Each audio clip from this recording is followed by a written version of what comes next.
Hello and welcome to the video. At the time of recording, I am annoyingly stuck at 799 subscribers on YouTube, so you might be lucky number 800.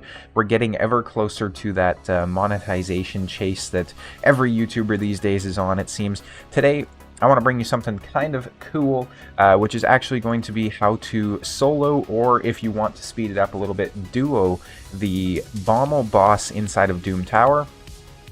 With essentially this team right here. A little bit of spoilers. This team is going to work for every single stage of Bommal with the stats that I'm showing you. The only champion you actually need for this is going to be Lady Annabelle.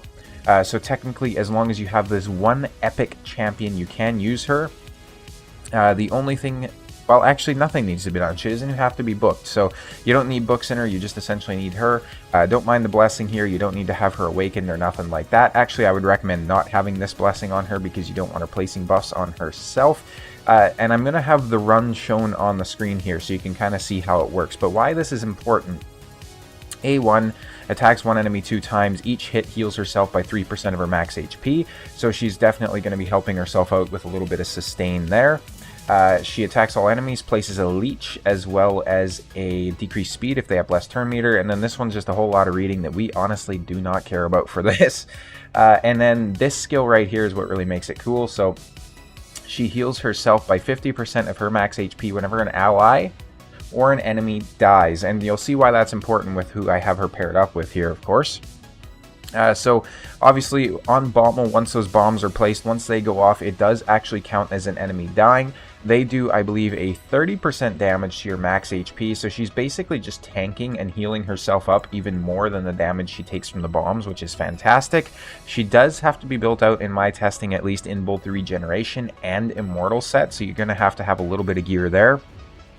Make sure that she does not have the blood shield accessories. I was trying to run her in blood shield, as you can see here, so that she'd give herself shield, and then I was testing to see if the emergency heal would help her stay alive and I could lower the stats a little bit.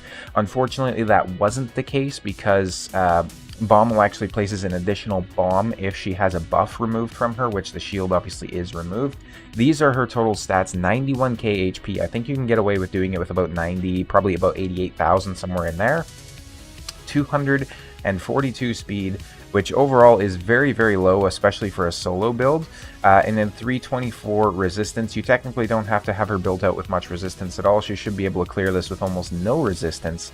This is just nice because she's going to be resisting some of those stuns if they're coming out, as well as some of the debuffs on the waves. And then just a little bit of defense as well. We're not worried about defense though, because obviously she is getting hit by max HP skills from the bombs. This champion is absolutely fantastic for this though. In terms of masteries, let me go this way. You can see I come down here to War Master, and then I just have some other stuff which is going to help her heal up when she's attacking with damage, increasing her heals since she's healing herself a ton, all that sort of good stuff. The champion I would recommend pairing her with is actually going to be Sun Wukong.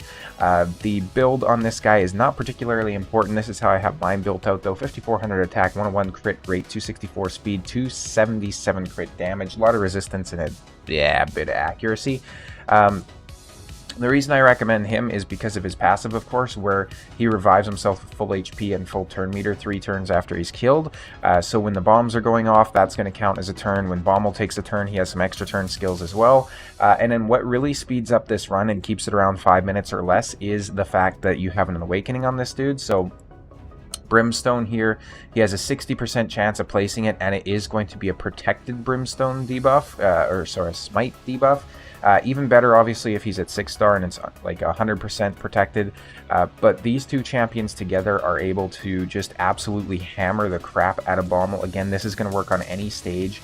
You can feel free to adjust the stats dependent on which stage you're trying to beat. The stats I provided here, though, are going to be the stats that you want to run for Bommal Hard 90, which is currently the hardest version of Bommal that we have in the entire game.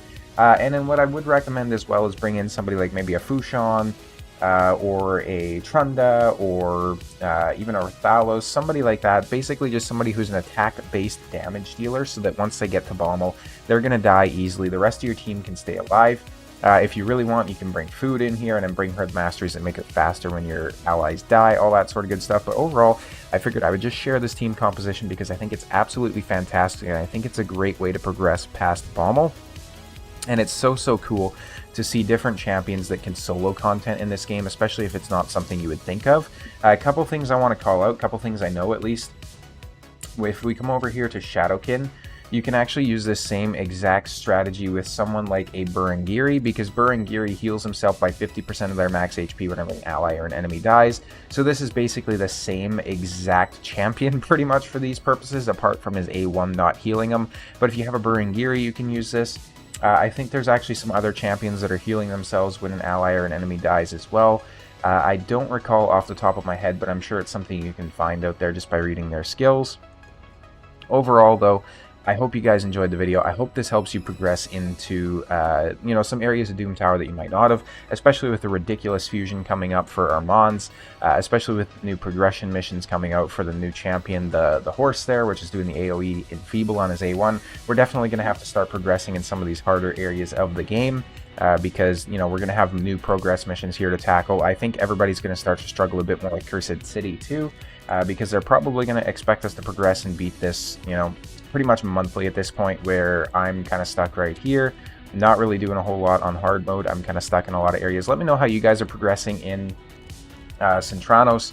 I have basically everything important at least beaten here on normal mode, and then I haven't challenged the boss yet. I'm just kind of burnt out of this content, honestly. It's not really difficult, it's just very RNG based. But thank you guys so much for watching. I'll see you next time.